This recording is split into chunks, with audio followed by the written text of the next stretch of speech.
उत्तर प्रदेश विधानसभा चुनाव को लेकर के जो है एक पेच फंस गया है और ये पेच है राष्ट्रीय लोकदल और समाजवादी पार्टी की गठबंधन को लेकर के। यहां पर मामला कुछ इस तरह का है जो सुनकर आप थोड़े हैरान होंगे। वजह यह है कि 36 सीटों पर पश्चिमी यूपी की सीटों पर जो है गठबंधन हुआ है समाजवादी पार्टी और राष्ट्रीय लोकदल का। लेकिन मामला यहां पे कुछ इस कदर फंसा है कि लोग असमंजस में हैं।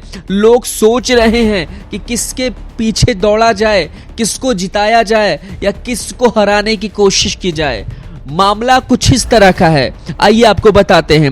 उत्तर प्रदेश विधानसभा चुनाव के पश्चिमी चरण की सीटों को लेकर के जो बंटवारा हुआ है उनमें तकरीबन 36 सीटों पर जो है गठबंधन हुआ है, वह भी समाजवादी पार्टी और रालोद के बीच में। 29 सीटों पर जो सूची थी वो 3 दिन पहले जारी कर दी गई है, यानी कि 36 सीटों पर टिकट यानी कि दावेदार फाइनल हो चुके हैं कि आखिरकार रालोद के निशान पर क्या समाजवादी का प्रत्याशी होगा या रालोद का प्रत्याशी समाजवादी की सीट पर लड़ेगा। लेकिन अब यहां पर एक चर्चा जो सबसे ज्यादा चल रही है वो एक ऐसी सीट की है जो सबसे ज्यादा हैरान करने वाली है, क्योंकि यहां पर पेच फंस गया है और ये सीट है मथुरा लोकसभा के 5 विधानसभाओं में से सबसे खास सीट और वो है माठ की सीट। ये सीट 1989 से लगातार 8 बार जो है यहां के जो विधायक है पंडित श्याम सुंदर शर्मा जी के पास में आती रही है। एक ब्राह्मण चेहरा लगातार इस चुनाव में जीत दर्ज हासिल करता हुआ आया है, लेकिन चुनौती कहीं ना कहीं जो है इस बार होगी, वो भी सपा रालोद के गठबंधन को लेकर के।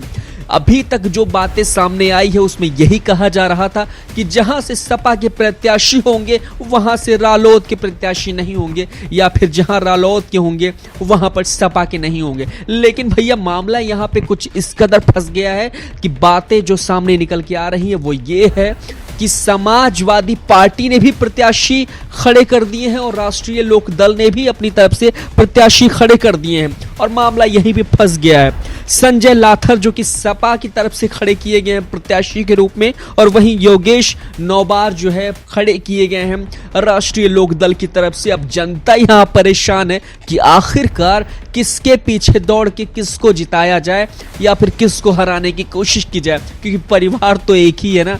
तो गठबंधन की इस जो चाल है, गठबंधन की जो कोशिश थी समाजवादी राष्ट्रीय लोकदल की, वो यहां पर थोड़ी सी अलग नजर आ रही है और कहीं ना कहीं जो है पेच फंसता हुआ नजर आ रहा है।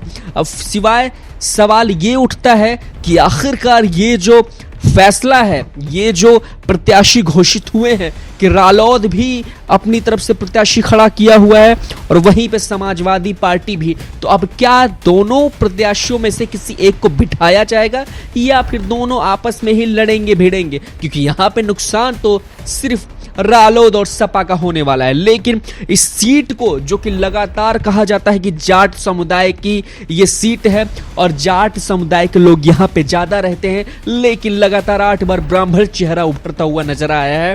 तो इस बार सबसे बड़ा चैलेंज और सबसे बड़ी मुश्किल भरी चुनौती होगी इस सीट को निकालने में राष्ट्रीय लोकदल और समाजवादी पार्टी को लेकर के, क्योंकि जनता यहाँ पे ये समझ नहीं पा रही है कि एक ही परिवार के 2 सदस्य जब खड़े हैं तो किसको प्यार दिया जाए या फिर किसको इनकार किया जाए। ये खबर कहीं ना कहीं हैरान करने वाली है। तो अब देखने वाली बात ये होगी कि आखिरकार फैसला क्या कुछ किस कदर आता है। क्या चुनाव से पहले जो है ये फैसला बदला जाएगा, यानी किसी एक को बिठाया जाएगा? ये देखने वाली बात होगी।